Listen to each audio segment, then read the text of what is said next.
vamos a meditar sobre el nacimiento de Jesús. Y lo vamos a hacer de una manera especial porque la intención en esta mañana es que lo que vamos a meditar en los próximos minutos, usted se lo lleve para seguir meditando durante la semana. Y el miércoles, si es el miércoles, ¿verdad? El miércoles que esté reunido en familia, pueda recordar el propósito real y verdadero de la Navidad. Claro, sabemos que hoy en día la Navidad tiene muchos más enfoques. Los regalos, la cena, la diversión, el desvelo. Pero lo importante es recordar quién es este Cristo que ha nacido. Mire, lo que estoy compartiendo en la pantalla viene de nuestra declaración de fe. Ese documento que tenemos como iglesia para tenerlo como un cimiento o como una base de lo que creemos. Es un documento que seguramente varios de ustedes ya tienen a la mano, y si usted no lo tiene puede pedirlo. Es un documento de varios artículos. El artículo 5 habla, o el punto número 5 habla sobre el Hijo de Dios, y esto es lo que creemos como iglesia sobre el Hijo de Dios, que es Jesús. Dice así, miren: creemos que Jesucristo, el Hijo de Dios, es el Verbo, Juan 1, del 1 al 3, el eterno y verdadero Dios, quien es de una misma sustancia y es igual con el Padre, y Jesucristo es Dios preexistente y eterno, con todas las cualidades de la divinidad. Creemos que se encarnó en la persona de Jesucristo. En cuanto a su humanidad, fue concebido por el Espíritu Santo y nacido de la Virgen María. Tomó sobre sí la naturaleza del hombre, con todas sus propiedades esenciales y con sus debilidades concomitantes, aunque sin pecado, según Hebreos.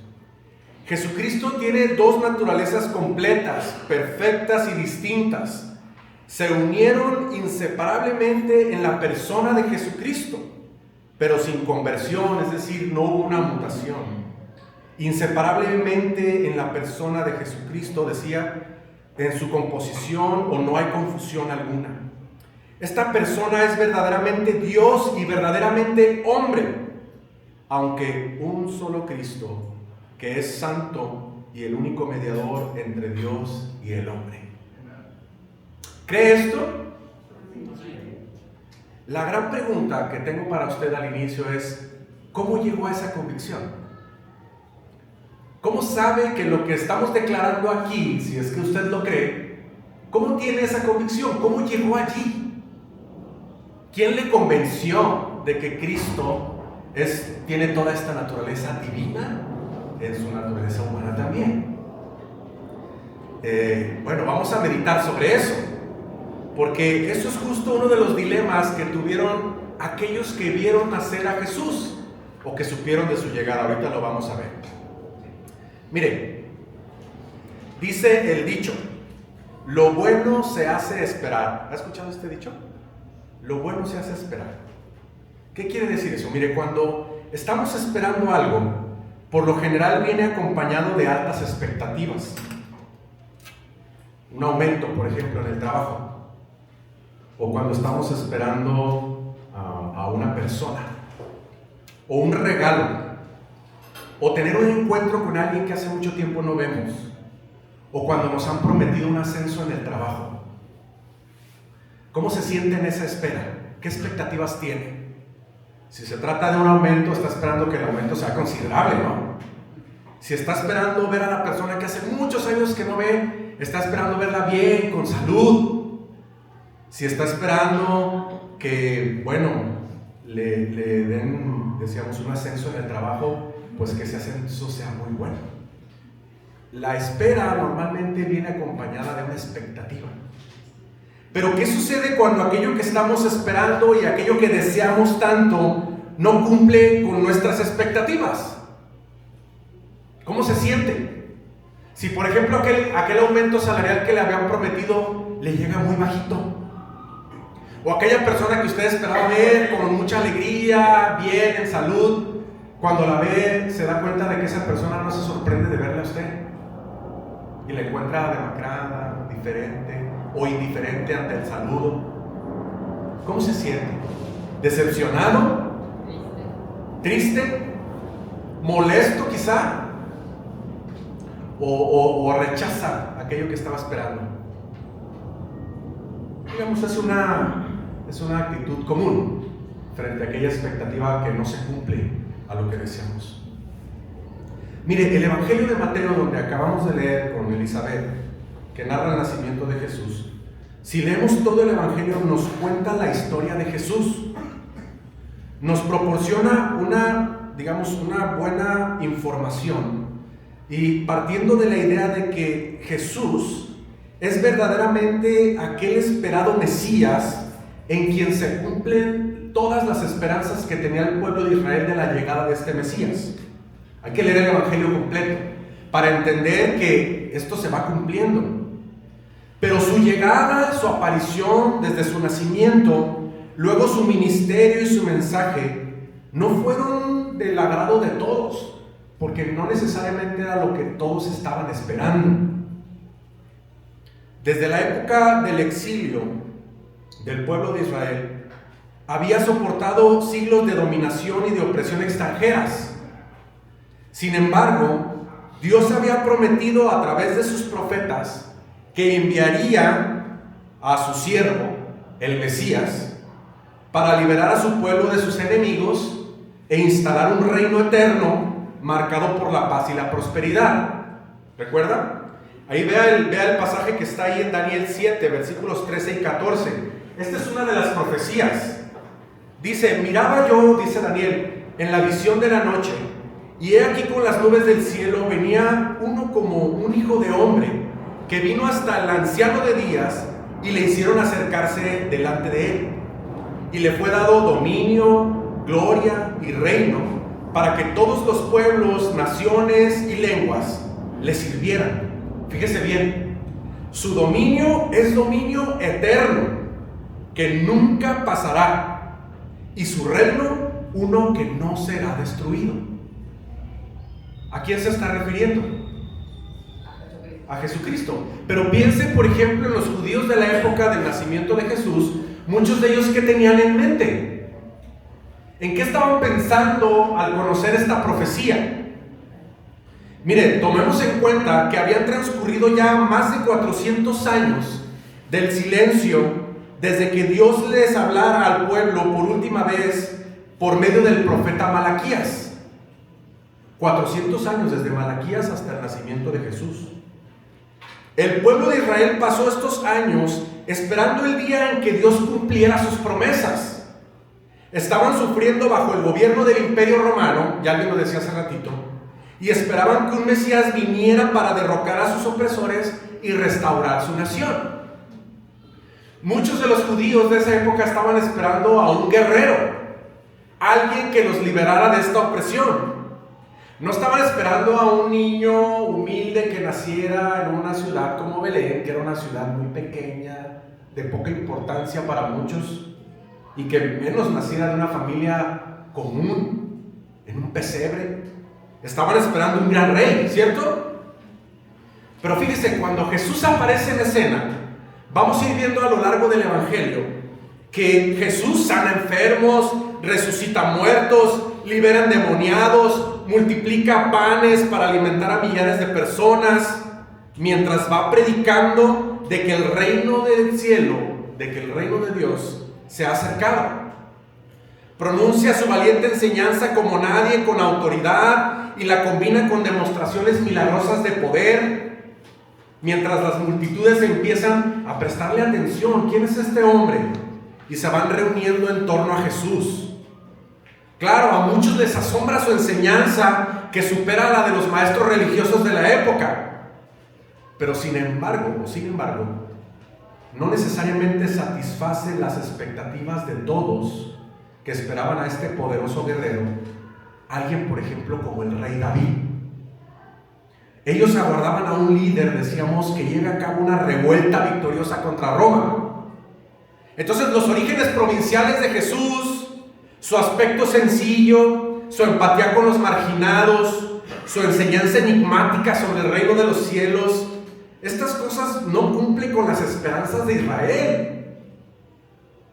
Entonces, la naturaleza inesperada de la llegada de Jesús también nos ha dejado perplejos. Acuérdense que incluso aquellos que eran cercanos a Jesús de repente se preguntaban si Él era aquel cuya llegada se profetizó o qué, o si debían de esperar a otro. ¿Se acuerdan? Lo puede ver allí en el mismo Mateo capítulo 11 versículo 3. No todos estaban convencidos de que Jesús era el Mesías. De hecho, a lo largo del Evangelio vemos esto. Algunos creyendo, otros dudando, los mismos discípulos cuestionándose: ¿quién es este hombre que aún el mar y el viento lo obedecen? ¿Recuerdan? Estaban reconociendo quién era este hombre. Entonces, si vamos a la escena de su nacimiento, es muy probable que decíamos, no todos estuvieran esperando este tipo de llegada. Aunque vamos a ver que las profecías eran claras, ¿verdad? Bien, ¿qué espera la gente hoy del Mesías? Cuando viene la Navidad, ¿qué está esperando la gente? Y si Jesús aparece por allí, ya sea en alguna mención, en algún letrero de sus casas, más allá de Santa Claus o los monos de nieve, que no estoy diciendo que está mal eso, ni lo voy a debatir, pero rara vez he visto una casa que en plena Navidad tenga algo alusivo a Jesús así, con todas sus letras. Pero si en su casa sí aparece el nombre de Jesús cuando celebra la Navidad y recuerda el nacimiento de este niño, la gran pregunta es: ¿qué espera usted de él? Como en aquel entonces, ¿qué esperaban del Mesías? Miren, vamos a ver a lo largo de estos minutos también el contraste entre dos evangelios. Este de Mateo que estamos revisando, y también al final le vamos a echar un ojo a lo que dice Juan en su evangelio, en su primer capítulo. Entonces, voy a ir pasando aquí la lectura. Si usted la quiere hacer acá, si usted la quiere hacer en su Biblia, está bien. Un dato más antes de entrar al texto. Mire, el evangelio de Mateo, que es el que estamos leyendo, usted recordará que Mateo es uno de los 12 discípulos. ¿Recuerda quién era Mateo? ¿A qué se dedicaba Mateo antes de seguir a Jesús? Era un cobrador de impuestos, ¿verdad? Era un judío que trabajaba para el Imperio Romano y lo hacía cobrando los impuestos al propio pueblo judío. Entonces acuérdense que casi todos los judíos en realidad tenían desprecio por estos hombres, porque servían al imperio y aparte pues les quitaban su dinero para dárselo a Roma, ¿verdad? Entonces ese es ese hombre que está escribiendo este evangelio que vamos a ver en Mateo 1. Entonces me voy a dirigir para allá.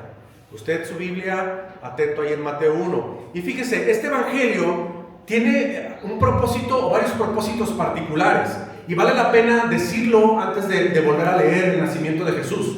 Porque Mateo tiene como propósito en su evangelio confirmar que Jesús es el Mesías que esperaba Israel. Quiere probar que Jesús es quien afirmó ser. Quiere evidenciar que Jesús ha cumplido las profecías del Antiguo Testamento. Quiere indicar con mucha claridad que Jesús es el heredero de las promesas que Dios había hecho al pueblo de Israel a través de Abraham, a través de David. Vamos a ver algunas ahorita. Mateo quiere dejar en claro en su evangelio que Jesús no vino a establecer un reino terrenal, sino un reino espiritual y eterno, como vimos en la promesa de Daniel, en la profecía. Mateo quiere dejar en claro que Jesús es hijo de Dios, por lo tanto es una persona que es divina en su naturaleza también. Y quiere ver y reflejar a sus lectores, incluyéndonos a nosotros, que la misión de Jesús en la vida, lo que Él vino a hacer, salud, es ser el sacrificio de una vez por todas, por los pecados de su pueblo, como el siervo sufriente de Dios. Ese es el propósito del evangelio. Ahora sí, identifiquemos en la narrativa de los primeros capítulos lo que Mateo quiere comunicarnos acerca de quién es este niño que ha nacido. Y mire, ya leímos el capítulo 1, ahí es donde estamos ubicados, y leímos a partir del versículo 18, ¿verdad? Me voy a regresar los versículos antes. Así es como abre Mateo su evangelio, y lo hace mostrándonos la genealogía de Jesús. Acuérdense que una genealogía es seguir el rastro parental, ¿verdad? O el rastro familiar de manera ascendente, ¿sí, verdad? ¿De dónde viene, pues? Entonces, fíjese, es interesante que Mateo parte con esto y empieza diciendo lo siguiente, fíjese bien, libro de la genealogía de Jesucristo, hijo de David, hijo de Abraham. Y empieza, Abraham engendró a Isaac, Isaac a Jacob, y Jacob a Judá y a sus hermanos, y Judá engendró a Tamar, a Fares, y así se va. No lo vamos a leer todo por cuestión de tiempo, pero léalo con calma, hay muchos nombres. Y luego al final, fíjese, cuando viene diciendo en el 12, después de la deportación de Babilonia, Jeconías engendró a Salatiel, y Salatiel a Zorobabel, esa es la genealogía, así está. Ya luego ve, pero fíjese a partir del versículo 15, voy a leer, dice, Eliud engendró a Eleazar, Eleazar a Matán, Matán a Jacob, y Jacob engendró a José, marido de María, fíjese bien, Matán a Jacob, y Jacob engendró a José, marido de María, del cual nació Jesús, llamado el Cristo. Dice el 17, de manera que todas las generaciones, desde Abraham hasta David, son 14. Desde David hasta la deportación de Babilonia, 14. Y desde la deportación a Babilonia hasta Cristo, 14 generaciones. ¿Cuántas generaciones son en total? 42. ¿Sí, verdad? No parece que están atentas. Pero bueno, llama la atención que usted identifica que está siguiendo la línea hasta José, marido de María. Ahora, ¿por qué José? Si José no es padre biológico de Jesús. No se adelante, ahorita lo vamos a responder. Miren, ¿por qué Mateo inicia su evangelio haciendo un recuento de la genealogía de Jesús? Miren, Mateo quiere dejar en claro que Jesús es descendiente directo de Abraham y de la línea directa de David, el rey. Pero la pregunta es, ¿por qué es relevante esto? ¿Por qué es relevante?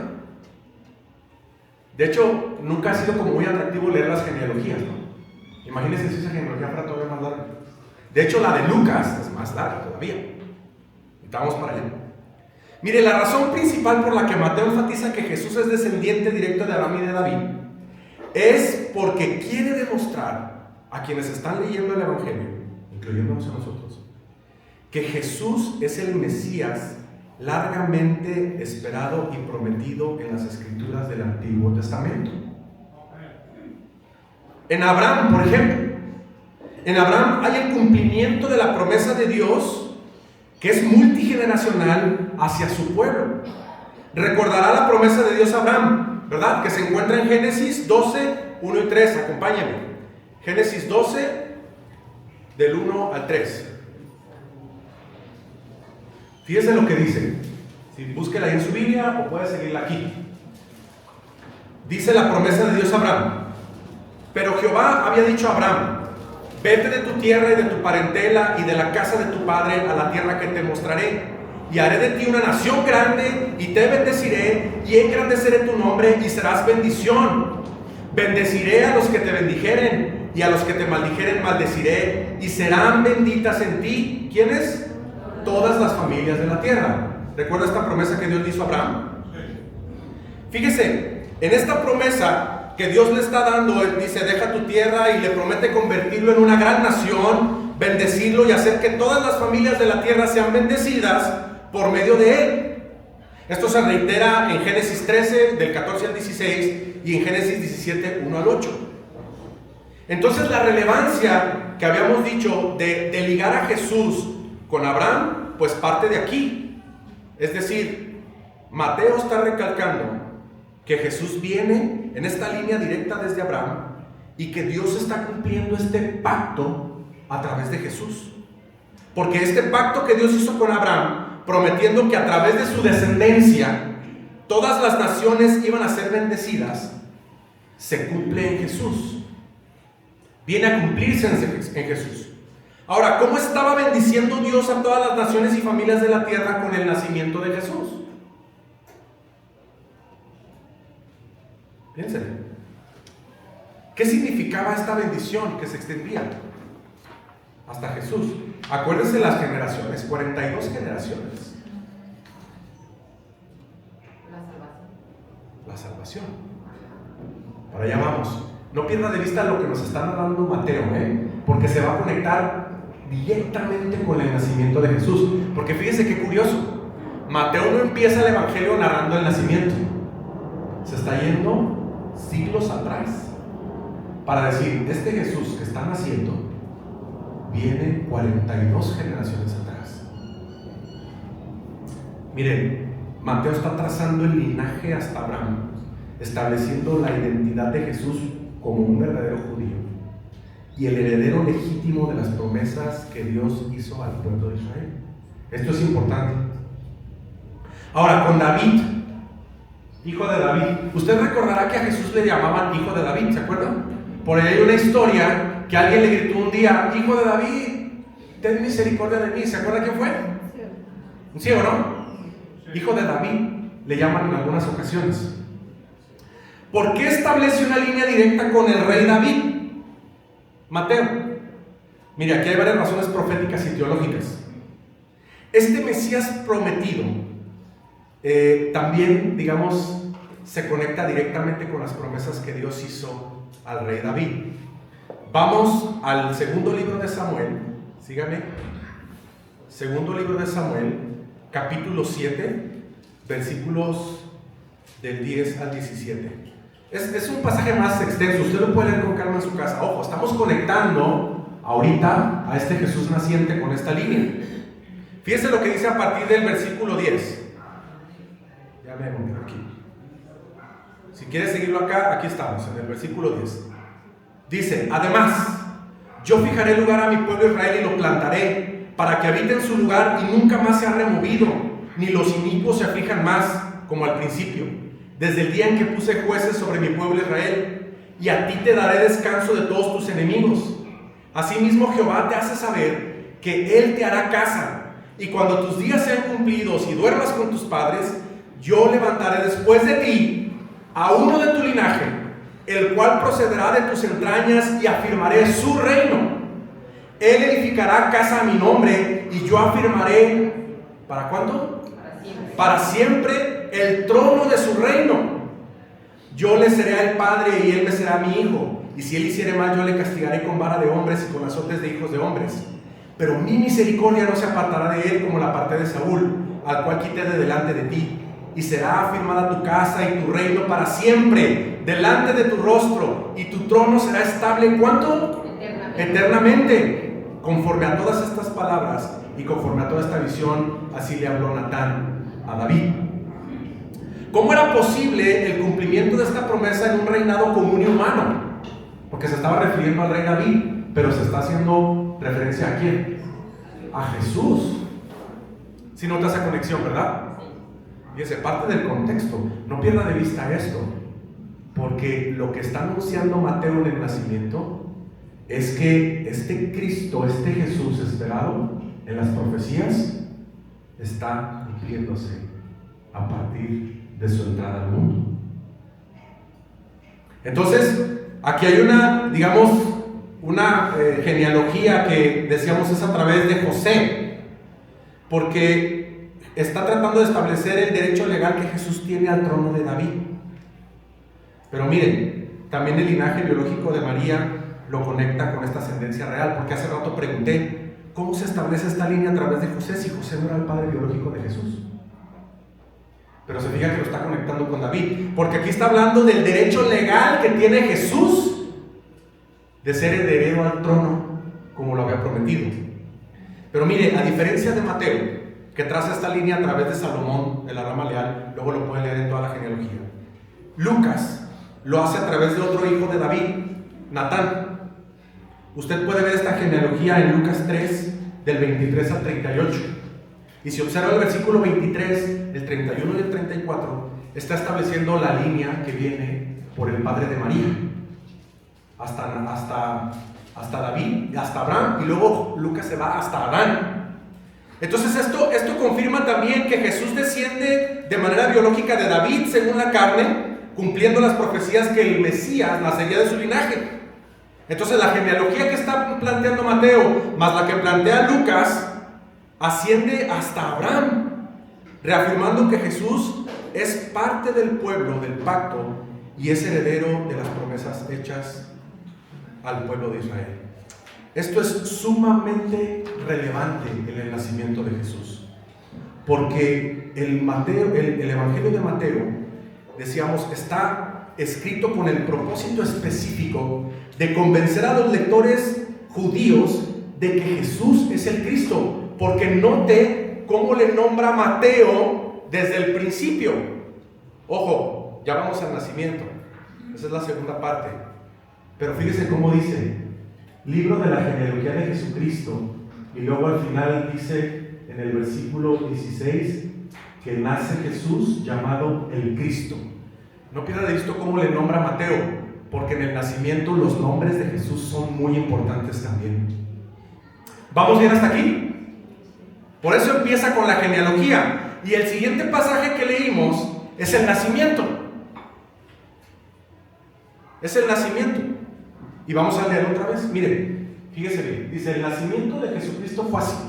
Y quiero que note varias cosas.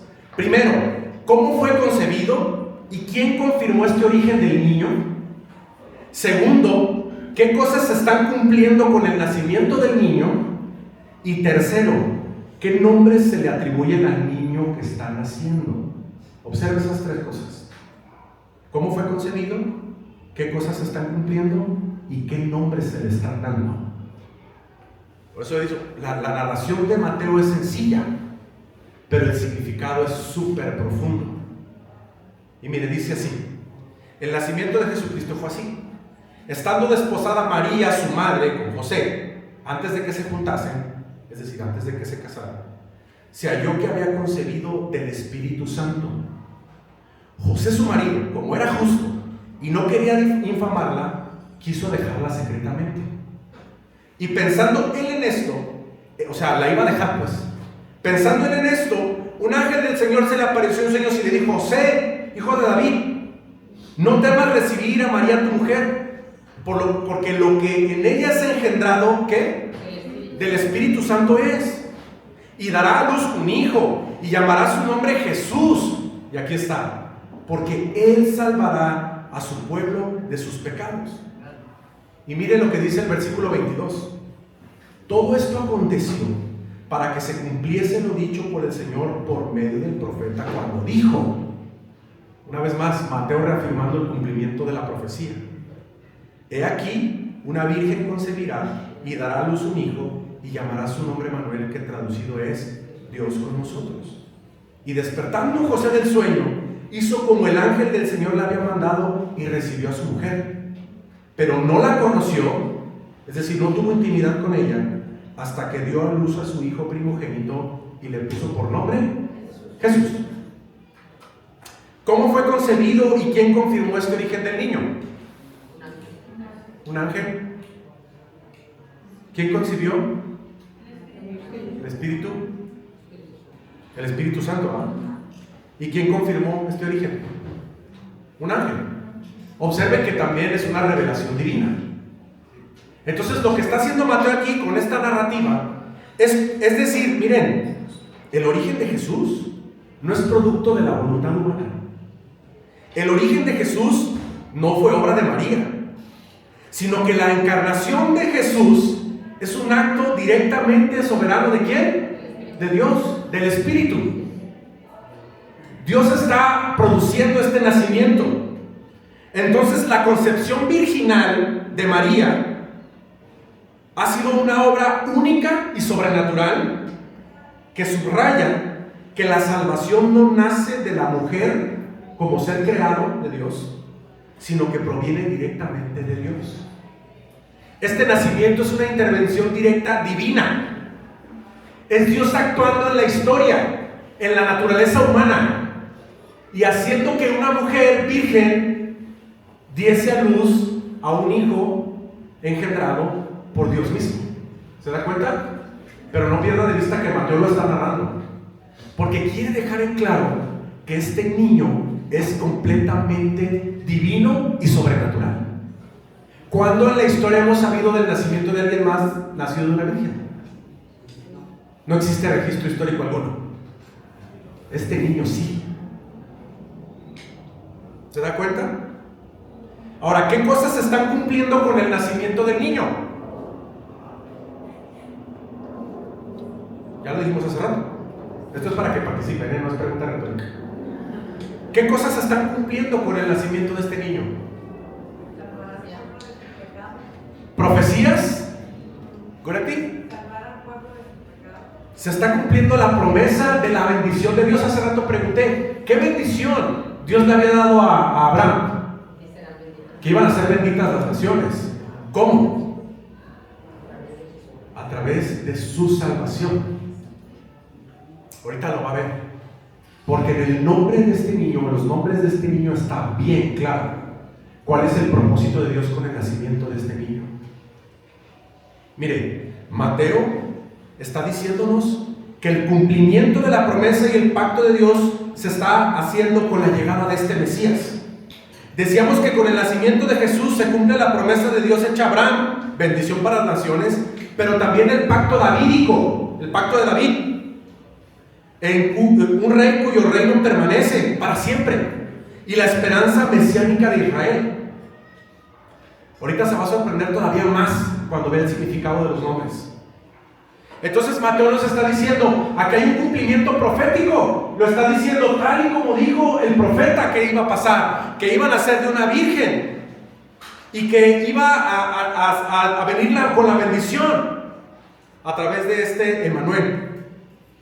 Mire, Mateo cita directamente aquí esta profecía de Isaías 7:14. Si le picamos aquí, usted ve, esa es la referencia. Nos lleva hasta Isaías 7:14, que dice exactamente lo mismo. Isaías es un profeta del Antiguo Testamento, muchos años atrás, antes del nacimiento de Jesús. Se está cumpliendo, porque está diciendo, he aquí, una virgen concebirá y dará a luz un hijo. Esto implica que el nacimiento de Jesús, decíamos, ocurre según un designio que ha sido revelado por Dios. No es una improvisación divina, no es una ocurrencia, sino es un plan que Dios había preparado previamente, que está diseñado y que está anunciado en la historia. Y que en esta historia humana se está alineando directamente con la promesa y el cumplimiento del plan de Dios. Cuando nosotros vemos el plano de la historia, normalmente los historiadores lo ven desde un plano terrenal, ¿no? Porque están viendo la historia, los acontecimientos de los hombres y las mujeres de la propia historia. Y normalmente cuando estudiamos historia vemos las guerras, los gobiernos, los cambios, los imperios, las caídas, todo eso, ¿verdad? Pocas veces los historiadores incluyen a Dios en esta ecuación histórica, ¿no?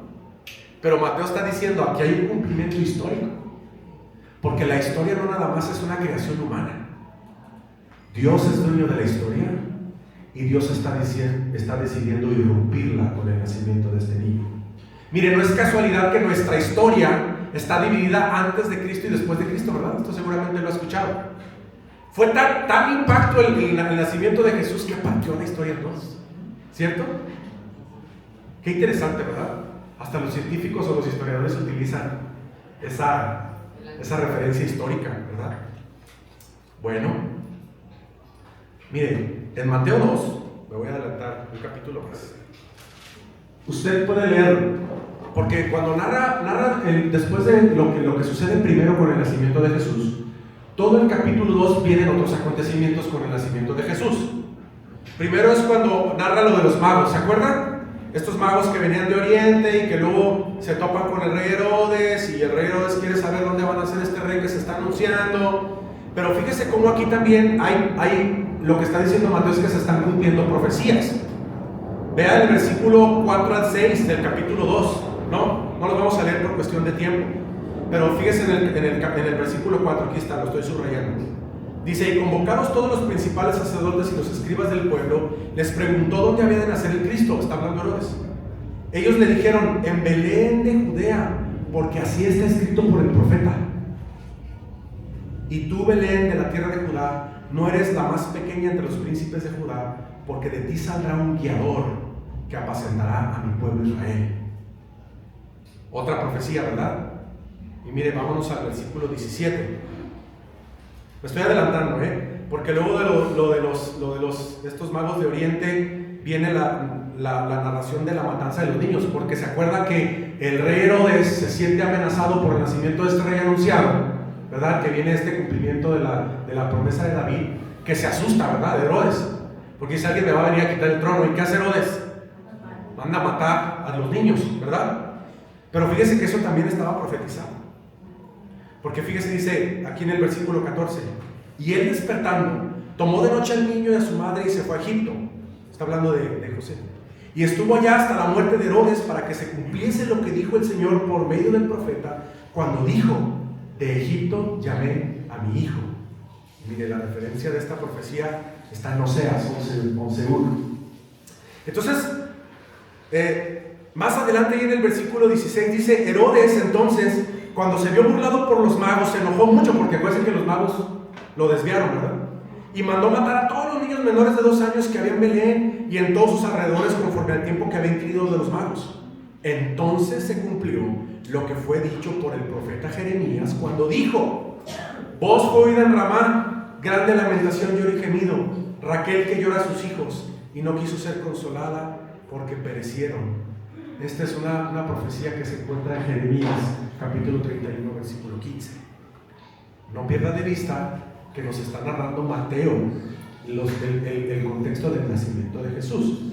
Por lo tanto, decíamos, estamos comprobando esta idea inicial de que parte del propósito de Mateo es decir: Cristo es el Mesías que había sido anunciado en las profecías. Y eso, por supuesto, para que, miren, observamos que Mateo hizo su tarea. ¿De dónde cree que Mateo sacó esta información?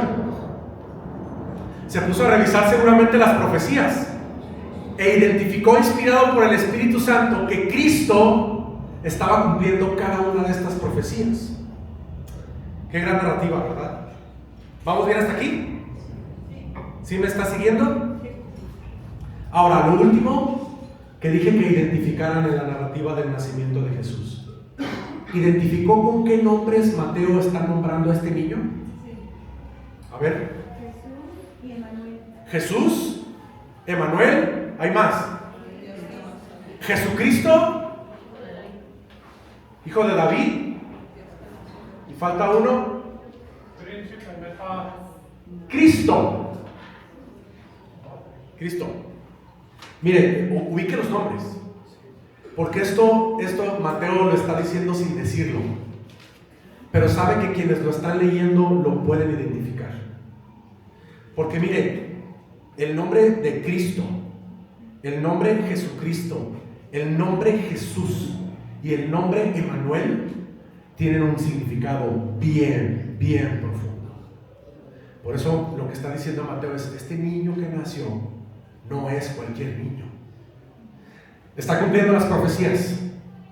Es aquel que tiene una línea directa con Abraham, una línea directa con el rey David. Dios está cumpliendo el pacto y Dios está cumpliendo esta promesa davídica sobre el reino eterno. Entonces está diciendo: no es cualquier niño. Pero acuérdense, ya habíamos dicho que en el versículo 15, aquí lo voy a resaltar, dice: nació Jesús llamado el Cristo. Fíjense, Cristo proviene del griego Christos, que se traduce del hebreo Meshiach o Meshiach. ¿Le suena?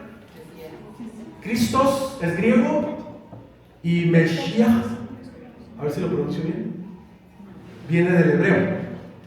Es Mesías. Es la palabra Mesías que entendemos, ¿verdad? Esto significa literalmente ungido. Ungido. Pero miren, en el Antiguo Testamento los ungidos solamente eran los reyes, los sacerdotes y los profetas. Los reyes, usted lo puede ver allí en primer libro de Samuel 16, del 12 al 13, es cuando es ungido el rey David. ¿Se acuerdan qué es ungir? ¿Cómo lo ungían? Con aceite, ¿verdad? Les ungían aceite en la cabeza. Y luego los sacerdotes también eran ungidos. En Éxodo 29, del 1 al 9, usted puede ver cómo es ungido el sacerdote Aarón con aceite. Y puede ver en Primero de Reyes 19, del 15 al 16, cómo es ungido el profeta Eliseo. Entonces, el rey es ungido para gobernar. El sacerdote es ungido para mediar entre Dios y los hombres. El profeta es ungido para revelar la palabra de Dios. Cristo, el ungido, cumple estas funciones en particular. No es casualidad el Cristo. Está diciendo que en Cristo hay un rey, hay un sacerdote y hay un profeta que viene a anunciar las buenas nuevas de Dios. La unción implicaba elección divina, autoridad conferida por Dios y una misión específica dentro del plan de Dios. Llamar a alguien el Cristo es afirmar que ha sido designado por Dios como el agente de su obra redentora. Entonces, cuando Mateo llama a Jesús Cristo el ungido, está afirmando que en él convergen las tres unciones en una sola expresión de su persona. Jesús es un rey que gobierna.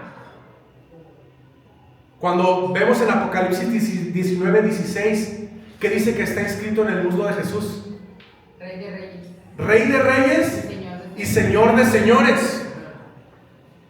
Jesús es el sacerdote que nos reconcilia con Dios. En Hebreos 4:14 al 16, ¿qué dice? ¿Alguien se acuerda? ¿Qué dice Hebreos? Que Cristo es,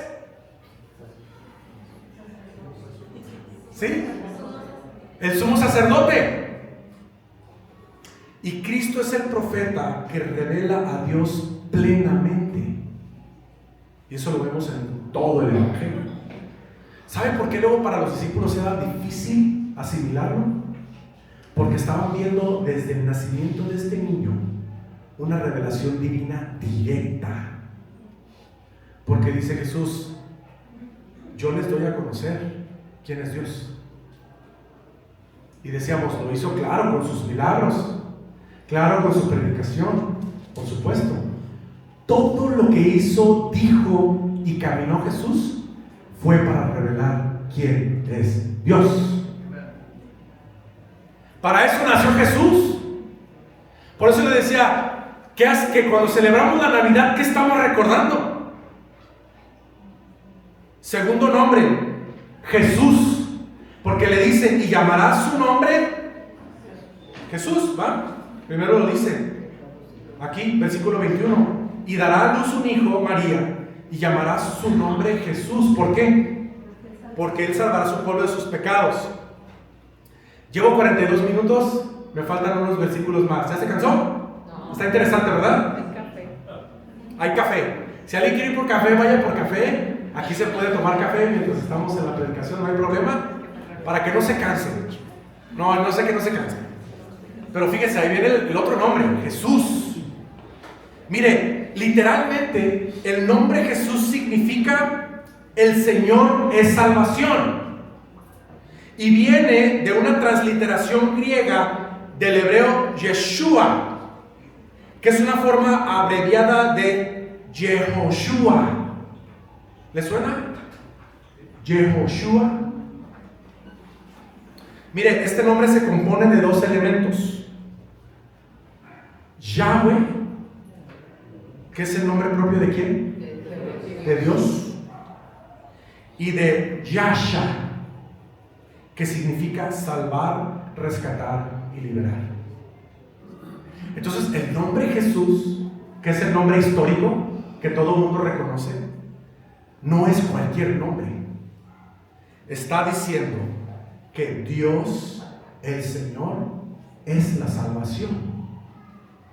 Entonces, el nombre Jesús no es solo un nombre personal, sino que expresa una afirmación teológica bien profunda y trascendental.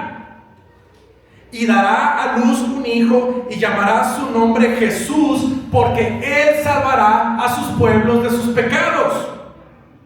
Cuando se pronuncia el nombre de Jesús, se está confesando que Dios es el que salva. La salvación viene de Él. Y esa salvación se ha hecho concreta en una persona: Jesús. Entonces, dicho de otra forma, Jesús no solo se llama salvación, sino que Jesús es la salvación de Dios en persona. No está naciendo cualquier niño. Tercer nombre, Jesucristo. Porque al principio dice, el nacimiento de Jesucristo fue así. ¿Qué es Jesucristo? Está sencillo. Jesús, Cristo. Es la unión de Jesús y Cristo. Ahora hagamos el ejercicio de juntar ambos nombres. Jesucristo. ¿Cómo podríamos definirlo? A partir de las definiciones que ya di. A ver.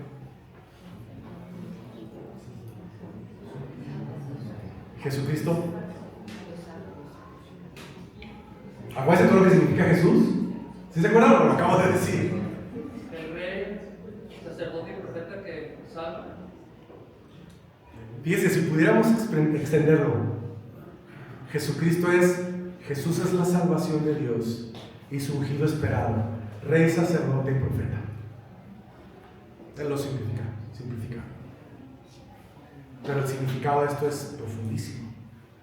Fíjese, aquí en Mateo 1:18, que dice, así empieza, ¿verdad?, esta parte, el nacimiento de Jesucristo fue así.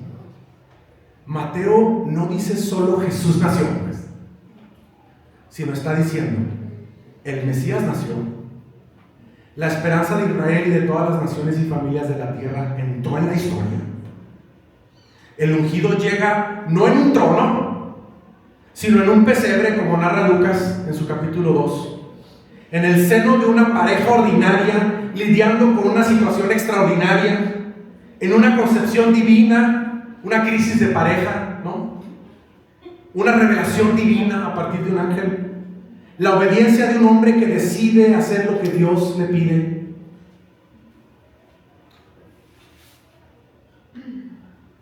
Una mujer que fue el medio para la llegada de este niño Dios. Alguna vez lo dije, cuando yo estaba niño no acostumbrábamos en la iglesia a decir niño Dios, porque decías que era simplificar, ¿no? Es que no digas el niñito Dios. No sé si a alguien le enseñaron eso, pero a mí me enseñaron que no debía decir el niñito Dios. Pero ¿sabe qué es una gran expresión? El niño Dios. Porque quien está naciendo es un niño Dios. Dios mismo. ¿Qué tal? Cuando dice Mateo, el nacimiento de Jesucristo fue así, agárrese de su asiento, porque lo que Mateo está diciendo es el cumplimiento profundo, histórico, cósmico. Ya estoy terminando, ¿eh? Último nombre. ¿Cuál dijimos? ¿Cuál nos falta? Emanuel. Lo decía Margarita, va a decir Margarita. Porque dice allí, he aquí una virgen concebirá y dará a su hijo y llamará su nombre Emanuel, que traducido es Dios con nosotros. ¿Qué significa Emanuel? Dios con nosotros. Ahí no lo está diciendo. Pero fíjese, Emanuel proviene del hebreo Immanuel. Son dos palabras compuestas. Y se compone de tres elementos. Im, que significa con. Anu o anu, que significa nosotros en hebreo. Y él, que significa Dios. Si lo tradujéramos literalmente, significaría con nosotros Dios. Pero en el español idiomático, que es como lo solemos traducir, es Dios con nosotros, ¿verdad? Pero así literalmente sería con nosotros Dios. Llamar a Jesús Emanuel significa afirmar que Dios no permanece distante, que Dios no actúa solo desde el cielo. Él pudo haber ordenado la salvación desde el cielo. Dios es tan poderoso que pudo haber declarado nuestra salvación con su pura palabra. Pero Dios decidió encarnarse en Cristo para que se cumpliese el propósito de que Dios está con nosotros. Ese es el propósito de la encarnación. Mire, alguna vez escuché el testimonio de una persona de la India que decía, cuando yo escuché de este Jesucristo, de este Dios que se hizo hombre, para habitar entre nosotros y salvarnos. Dice, eso fue revolucionario para mí. Porque en mi mente y en mi historia religiosa, ¿cuántos dioses hay en la India? ¿Cuántos? ¿Millones? ¿Miles? ¿Millones? Allá está nuestro amigo Anish, que viene de la India. Porque decía, en mi cabeza me explotó pensar que un Dios que habita en la deidad, en la plenitud del espacio, de cualquier espacio divino, decidiera venir a este mundo y encarnarse para hacer su obra. Dice yo a mí eso me hizo creer en Cristo. Fíjese, Dios no permanece distante, sino que Dios entra en la condición humana, porque Dios irrumpió su propio plano celestial y eterno. ¿Y qué hizo? Irrumpió en nuestro tiempo, en nuestro espacio, para habitar con nosotros. Filipenses 2, del 5 al 8, ¿se acuerda? ¿Qué dice Filipenses 2? Del 5 al 8, vamos a leerlo. Aquí está.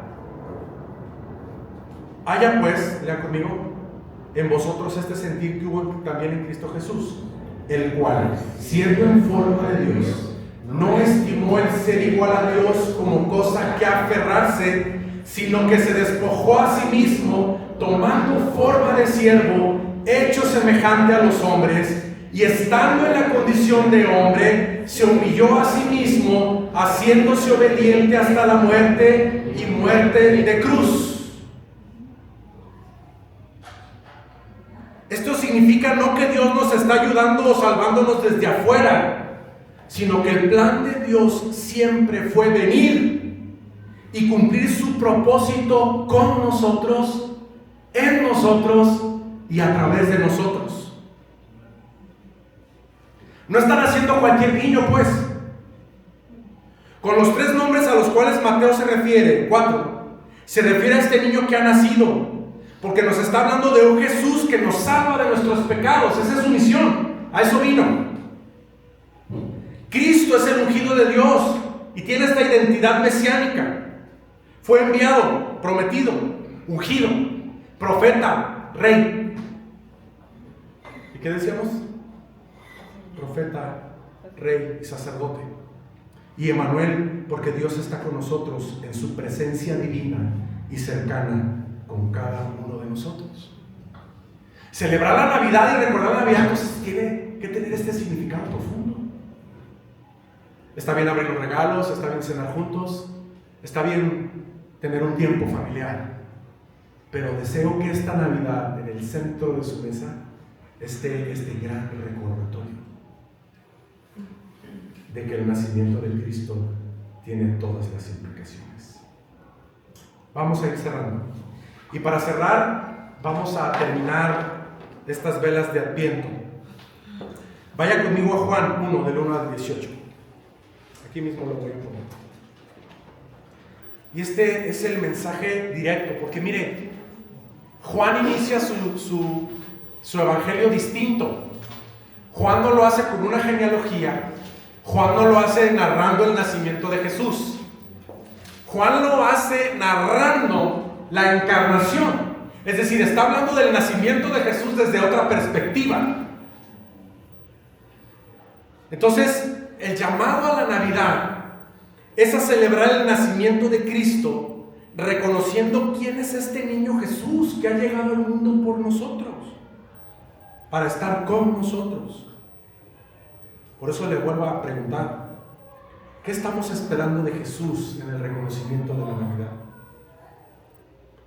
Vamos a leer y a cerrar este tiempo los primeros versículos del capítulo 1 de Juan. Y quiero que escuche el Evangelio desde la perspectiva de Juan y lo conecte a todo lo que acabamos de aprender sobre el nacimiento que narra Mateo. Fíjese lo que dice. En el principio era el Verbo, y el Verbo era con Dios, y el Verbo era Dios. Este era el principio con Dios. Todas las cosas por Él fueron hechas, y sin Él nada de lo que ha sido hecho fue hecho. En Él estaba la vida, y la vida era la luz de los hombres. La luz en las tinieblas resplandece, y las tinieblas no prevalecieron contra ella. Hubo un hombre enviado de Dios, el cual se llamaba Juan. Este vino por testimonio para que diese testimonio de la luz, a fin de que todos creyesen por él. No era él la luz, sino para que diese testimonio de la luz. Aquella luz verdadera que alumbra a todo hombre venía a este mundo. En el mundo estaba, y el mundo por él fue hecho. Fíjense hasta dónde lo está elevando. Pero el mundo no le conoció. A lo suyo vino, y los suyos no le recibieron. Mas a todos los que le recibieron, a los que creen en su nombre, les dio potestad de ser hechos hijos de Dios, los cuales no son engendrados de sangre, ni de voluntad de carne, ni de voluntad de varón, sino de Dios. Y aquel Verbo fue hecho carne y habitó entre nosotros, Emmanuel, y vimos su gloria, gloria como del unigénito del Padre, lleno de gracia y de verdad. Este es el Cristo al que estamos recordando. Oramos. Ahí en su corazón, ore. Y dé gracias a Dios por esta irrupción histórica, pero divina, eterna, cósmica, de que este niño que creó el mundo, siendo Dios, ha venido para salvar nuestras vidas y redimirlas en Él. Porque todos los que creemos en Cristo somos hechos hijos de Dios por Él. Ore con gratitud, con alabanza, con gozo, con esperanza.